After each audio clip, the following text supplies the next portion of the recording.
diceritakan sedikit Pak, bagaimana perjalanan kemarin bisa terdiagnosis bahwa Pak Haris memang terjangkit COVID-19. Gejala-gejala awal itu seperti apa? Ya, jadi saya sebenarnya konfirmasi terhadap COVID itu bukan sebenarnya dari saya awal. Ya, sebenarnya dari istri itu demam diantar ke rumah sakit Siloam untuk diperiksa. Ternyata harus masuk prosesnya ada dari swab dulu. Dari hasil swab itu adalah dia positif. Itu sekitar bulan berapa itu? Saya lupa ya. Tahun ini? Iya, tahun ini. Pasca dinyatakan positif itu Pak, mungkin apakah ada tekanan batin juga? Agustus kayak Sekitar Agustus. Agustus tahun lalu berarti. Agustus 2020. Iya. Pilkada kapan itu? Pilkada Desember. Desember ya. Berarti sekitar bulan Agustus, September lah. September. Pencoblosan Desember ya. Desember. Berarti sekitar bulan akhir November kalau nggak salah. Iya. Jadi karena istri positif, otomatis saya karena serumah, otomatis saya harus swab, tracing kan, saya sama semua anak-anak. Karena kita besoknya swab karena yang istri kena positif dan harus diisolasi mandiri. Kebetulan rumah saya kan bertingkat, jadi istri di bawah, kita semua di atas. Ya, tidak belum di swab. Nah, setelah di swab semua, ternyata dari hasil swab itu hanya satu dari saya bertujuh di rumah itu hanya satu yang negatif, anak saya yang perempuan. Semua itu positif, tidak bergejala. Tanpa gejala. Tanpa gejala, iya. Berarti ya OTG. Kecuali saya demam. Satu-satunya yang bergejala Ibu. Iya, pada saat itu. Nanti hari kedua, hari ketiga, baru saya demam. Saya demam, saya periksa, masuk ke rumah sakit karena itu hari yang bisa melakukan rumah sakit itu di rumah sakit Awal Bros. Ya, karena kebetulan kan kita ada dokter biasa keluarga yang bisa handle di sana. Sana Awal Bros, saya disuruh fototoraks, lagi kembali. Hasil fototoraks itu ada bintik di ada putih lah bintik di paru. Ya, tetapi lebih banyak sebenarnya istri saya dibanding saya. Hari berikutnya karena saya masih disuruh di rumah terus untuk isolasi mandiri karena tempat tidak ada. Kalau saya tidak salah hari ke-5 atau hari ke-berapa saya lupa ya. Nah di situ istri saya terjadi penurunan terhadap demamnya. Mulai membaik gitu Pak. Mulai membaik. Justru saya yang semakin parah, semakin demamnya tinggi, batuknya tidak berhenti. Jadi gejala awal itu hanya itu, demam, batuk. Sudah itu dari hasil dua ini saya kembali ke Awal Bros. Di Awal Bros menyatakan bahwa harus masuk dirawat di Awal Bros. Kebetulan pada saat itu ada pasien yang keluar, dia simptomatik. Jadi langsung diinfus masuk ke situ karena menurut dokter perkembangan agresifnya itu proaktifnya itu virus di dalam paru-paru itu berkembangnya agak cepat. Karena hanya beberapa hari itu sudah hampir banyak putihnya, hampir banyak putihnya. Nah, karena itu saya masuk di Awal Bros. Di Awal Bros dirawat itu kurang lebih saya nggak salah 3 malam 4 hari ya kalau nggak salah. Itu bisa selesai demamnya, batuknya berkurang. Tapi virusnya justru terjadi perkembangan yang lebih besar lagi, Gejalanya menurun. ya virusnya berkembang. virusnya berkembang justru membahayakannya karena dia menyerang bisa masuk ke jantungnya, di jantung saya. Jadi napas sudah mulai agak sesak, terus jantung dia ke jantung. Karena situasinya ini agak buruk lah ya, sudah mulai memburuk.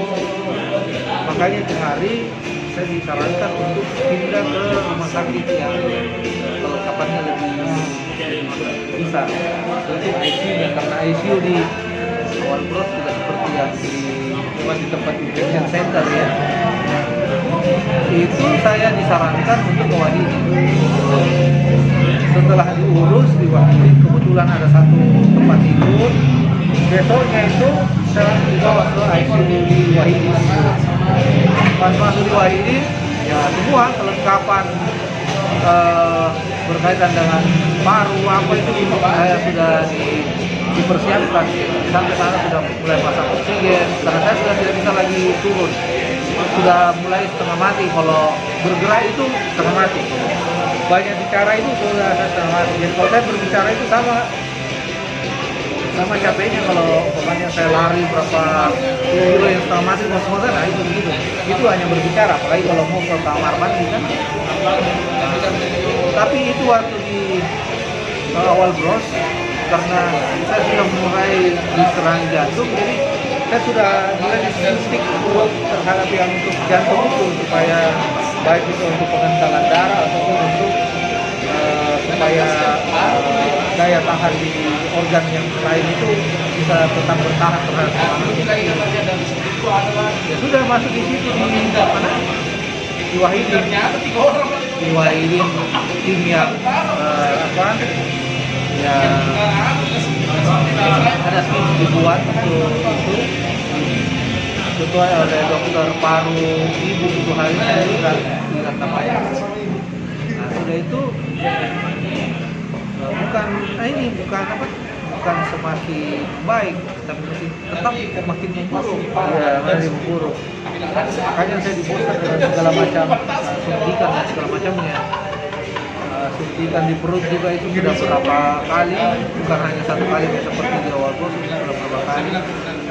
Jadi memang semua obat-obatan itu masuk. Saya hari kedua ke saat di sana itu saya dicarikan obat yang sulit didapat. Karena sulit didapat, kita bantuan sama kakak di Jakarta, Pak Nensan, atau bisa mencarikan kan. Kebetulan didapat, itulah yang dikirim ke sini untuk disuntikan beberapa kali. Nama obat apa itu? Wah itu saya lupa. Nanti bisa katakan ke sebentar ini akhirnya. Nah, karena pertama tidak ada itu, yang kedua saya disuruh cari sama dokter untuk orang yang punya donor plasma konvalesen. Ya, karena itu mau diganti saya punya itu kan. Itu hari didapat 2 orang dokter bekas penyintas, tetapi setelah diperiksa itu tidak cukup untuk didonor. Nah, jadi saya tidak sempat dapat itu. Karena saya tidak dapat itu, ini kan hasil pembicaraannya dengan dokter dengan kakak, dan tidak dapat itu. Disitulah saya tahu bahwa ternyata untuk mau melakukan donor itu harus bekas yang pernah kena COVID. Di situ juga saya coba berniat, apabila kalau saya sembuh ini, saya usahakan untuk donor untuk orang lain. Karena saya tidak dapat, padahal itu dibutuhkan sekali. Nah, setelah itu, iya. Yang telur ribut musik. Bagaimana? Apanya? Selesai kemarin juga. Oh, yang ini. Dari akhir saya bilang Salah. itu soal sini mungkin bisa bilang Lanjut. Sampai di mana tadi? Nah, saya berniat untuk donor ya. Itu dalam hati saya kalau saya sembuh ini saya usahakan donor untuk orang lain. Yang pasti kalau pada saat itu kita tidak tahu kita bisa sembuh atau tidak karena COVID kan tidak ada obatnya. Iya, dokter berusaha terus. Saya punya virus ini agak liar maksudnya, karena saya kan ini tidak pernah saya ini bukan komorbid yang sakit ginjal, tekanan darah, saya semua itu normal. Kenapa tiba-tiba saya itu satu-satu mulai dari tekanan darah tinggi. Jadi 1-2 hari itu saya pernah kena satu kali tekanan darah tinggi. Akhirnya disuruh obatin saya punya tekanan darah tinggi. Terus saya pernah juga jantung saya iramanya tidak stabil. Jadi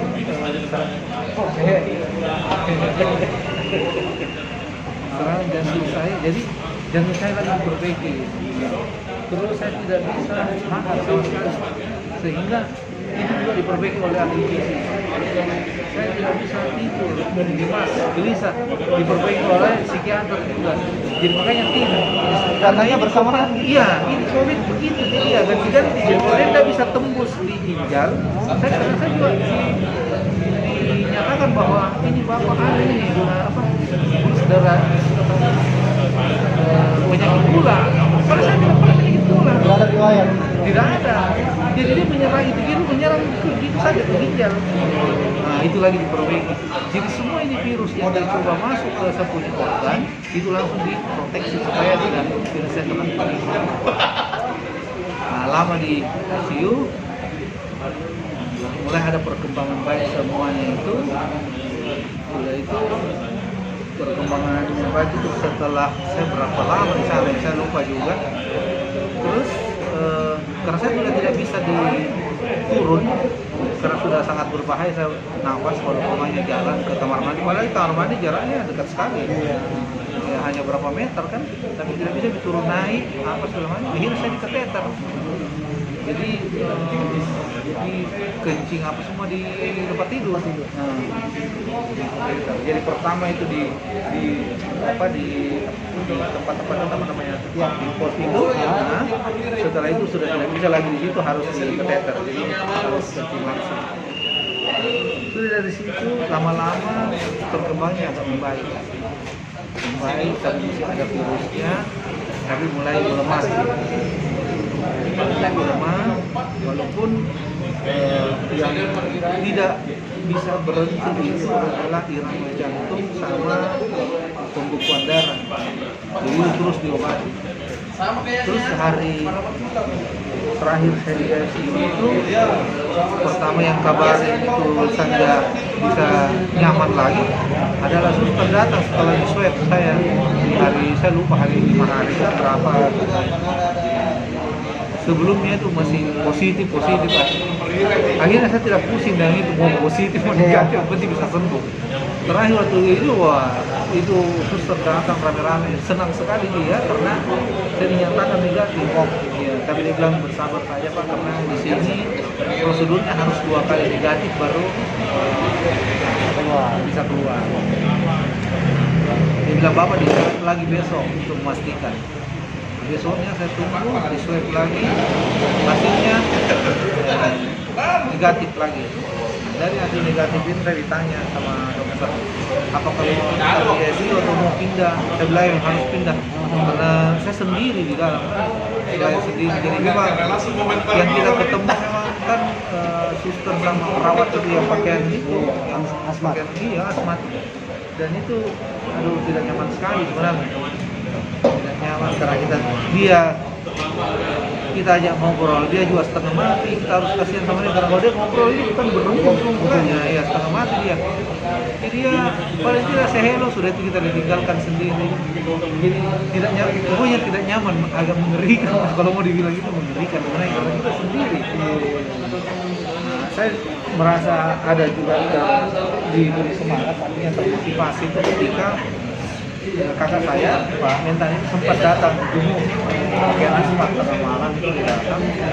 Saya sebenarnya agak jengkel kan, saya bilang kenapa lagi nih dokter masuk malam-malam, kita sudah mau tidur. Ternyata kakak saya karena kan semua sama pakai asmat, dia bilang saya ini.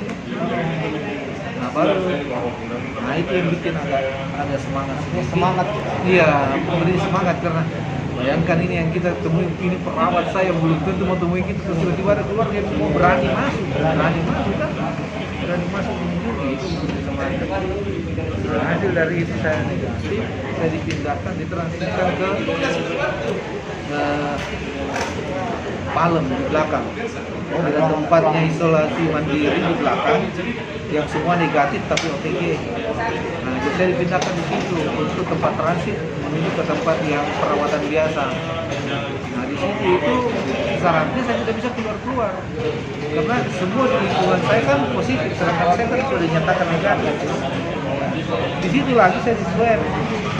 Nah, nanti di sini dinyatakan lagi negatif, baru ditanya sudah pindah di perawatan, saya harus pindah di perawatan karena sini sama aja. Saya masuk di dalam sini, saya pikir itu bisa berinteraksi sama orang, ternyata nggak bisa saya keluar karena semua orang positif. Iya sama aja. Jadi sebelumnya orang nggak bisa masuk karena dia negatif, ini saya tidak bisa keluar karena semua orang di sini saya positif. Ya.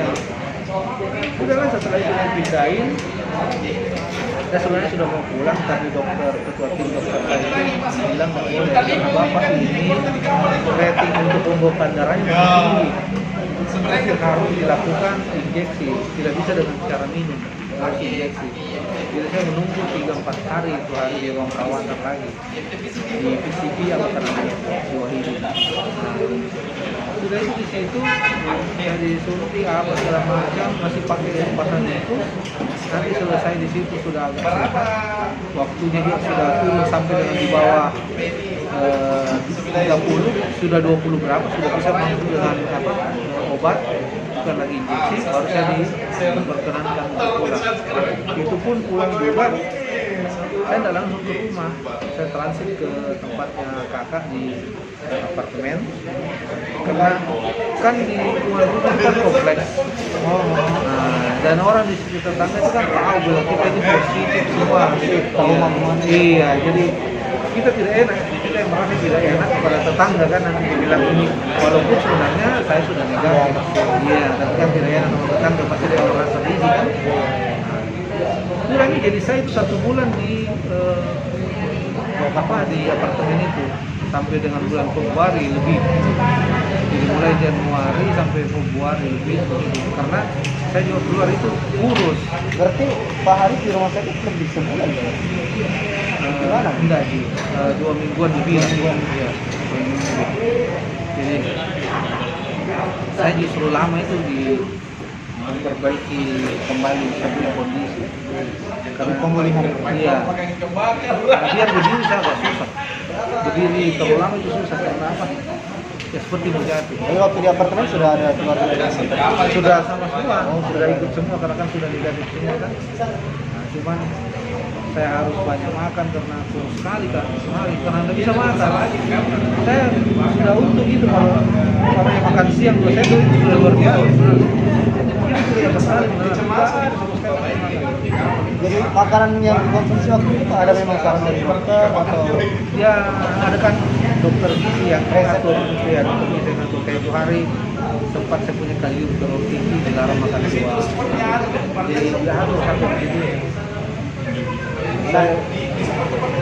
Mungkin setelah sembuh ini Pak, setelah sehat kembali, setelah sudah dari penyintas, apa yang mau disampaikan ke masyarakat supaya bisa terhindar atau meminimalisir kemungkinan potensi terjadinya COVID yang akut? Yang pasti COVID itu sangat jangan sampai kena COVID lah, setengah mati itu. Waduh, betul-betul kayak gimana ya, kita tidak bisa ya sisa kalau bukan hidup mati tidak ada antaranya. Jadi cuma 2 pilihan itu. Iya, hanya 2 pilihan. Kalau kita tidak bagus penanganannya dan terlambat, kita bisa mati. Nah, kalau kita cepat tapi penanganan yang tidak baik sama nih, kita setengah mati dulu baru bisa sembuh. Yang jelas COVID tidak ada sembuh, ada obatnya. Jadi Kalau ada bilang ini ada obat, saya tidak ada. Tidak mau memang murni karena Tidak ada obatnya, dan itu memang harus betul-betul kita merasakan diri kita nyaman. Nah, sekarang persoalannya bagaimana kita mau nyaman? Nah, kita di ICU. ya. Tidak mungkin merasa nyaman. Kita sendiri di situ. Pokoknya, aduh. Ini, ya ini virus kita kan tidak lihat. Karena kita tidak lihat, ini pasti kita merasa bahwa ini biasa saya apa. Tapi kalau kita kena, baru merasakan di situ tidak enaknya. Jadi waduh, ada orang mungkin ya orang yang kena yang OTG saja itu yang merasa bilang ini anu biasa bisa ditangani. Tapi kalau dia dengan gejala, oh di situ luar biasa. Jangan itu kalau gejala. Kalau dia gejala, itu kalau apalagi kalau daya tahan tubuh kita turun sama sekali, setengah mati. Sudah. Bagaimana kalau mau rasakan bahwa setengah matinya COVID? Bagaimana kalau bisa dicegah itu yang setengah mati bernapas? Nah itu dihadapi siapa? Kira-kira bagaimana itu? Jadinya kalau kita jadi sama juga kita ditenggelamkan gitu baru bernapas setengah mati. Nah itu jadi pokoknya ini virus bahaya sekali. Lebih bagus menghindari daripada saya saja ini kemarin ada ipar masuk sana. Nah, kalau saya lihat wah ini waduh, saya agak teringat itu parah masa-masa iya.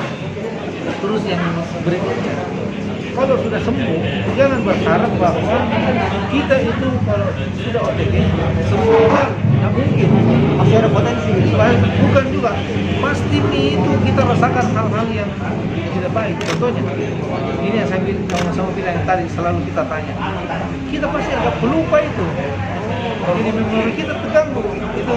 Kotanya bilang begini, sulit itu biasanya. Nah, saya juga tidak tahu kenapa begitu. Tapi saya rasakan ini setelah selesai itu memori kita agak terganggu, turun, dan kita lebih sering lupa. Itu ya, Dampak dari pasti dampak itu karena dulu saya begini. Setelah keluar pin baru saya rasakan itu. Terus banyak hal yang tidak normal kemarin itu. Umpamanya kita sering buang angin, kadang-kadang kita tidak bisa tidur, itu masih sering juga terjadi sampai sekarang. Nah itu tidak tahu kapan bisa sampai selesai. Ini mungkin yang dibilang juga orang terlalu panjang ya, apakah dibilang long COVID atau apa ya, saya tidak tahu. Tapi seperti ya, yang pasti sekarang ini itu bertahap ya serangannya. Kayak kemarin saya itu pertama tidak bisa tidur, ini padahal sudah sembuh. Terus sering buang angin. Ini sekarang memori agak menurun, tidak biasa kadang lupa apa terjadi, lupa itu. Ingat tapi tetap sama juga nama biasa kita bilang tahu itu orangnya tapi tidak siapa namanya lupa begitu. Iya. Nah itu berbahayanya jadi dia panjang tidak hanya sekedar pada satu penyembuhan. Nah, terus yang kedua napas pasti nih tidak normal seperti dulu. Oh pasti ngos-ngosan. Jadi kalau begini kita banyak bicara ini ngos-ngosan sebenarnya ngos-ngosan gitu. Kan banyak kita berbicara pasti gitu. Terus kalau kita olahraga tidak juga sekuat dulu karena kan paru ya paru. Kesehatan sudah terganggu. Iya pasti dia ganggu. Pasti ada dampaknya dari COVID ini. Ya kita tidak tahu kapan ini bisa kembali normal. Apakah ini bisa normal atau kita begini terus? Saya juga tidak tahu. Yang jelas sampai saat ini saya masih sering disuruh dokter untuk minum vitamin apa supaya bisa tetap pulih. Nah, enaknya ini karena setelah saya sembuh, saya pergi ke PMI, coba tes darah dan ternyata saya memang full. Titer saya itu imun saya besar tinggi sekali dan saya bisa donor. Nah, makanya saya agak terlambat vaksin karena kekebalan tubuh saya masih tinggi, masih bisa donor. Makanya saya sempat donor plasma 1 kali. Cuma karena saya tidak tahu bahwa ternyata bisa 2 kali, saya pilih vaksin. Kenapa saya mau cepat vaksin? Karena itu yang sampai ini kan yang perlu diketahui oleh orang yang penyintas COVID, apabila dia sudah COVID, sebaiknya setelah 2 minggu dan selesainya kena COVID, dia lebih bagus ke PMI sekaligus cek dia punya tingkat seberapa besar imunnya. Kalau imunnya bisa didonorkan itu lebih bagus. Kenapa? Karena biar bagaimana imun yang ada di tubuh itu akan berlahan akan hilang, dan dia hilang itu dia akan menjadi kerak. Nah, kalau dia menjadi kerak itu dia bisa menghambat kita punya organ lain. Jadi lebih bagus dikeluarkan itu masih bisa dan bisa membantu orang lain. Ini kan banyak orang salah kaprah. Dia kira kalau umpamanya dia donor plasma itu mengurangi dia punya imun itu, padahal tidak mengurangi. Iya, untuk menolongkan karena biar bagaimana itu virus akan mati, akan ada bercak. Nah kalau itu banyak sekali kita punya imun terus nanti keluarnya tidak sesuai, itu tertinggal di dalam menjadi bercak-bercak begitu, bisa menghambat, bisa pembuluh darah, iya, bisa menjadi penyakit baru. Makanya biasa ada orang negatif selesai COVID, tapi dia kena sakit karena pembuluh darah, itu gara-gara itu. Jadi sebenarnya lebih bagus disumbangkan ke orang lain kan, mumpung ada yang bisa pelihara itu virus untuk bisa dilakukan itu. Jadi itu yang saya sampaikan seperti itu. Terima kasih banyak Pak Haris. Bos Semoga saya tetap sehat terus lagi. jelas kita Iya.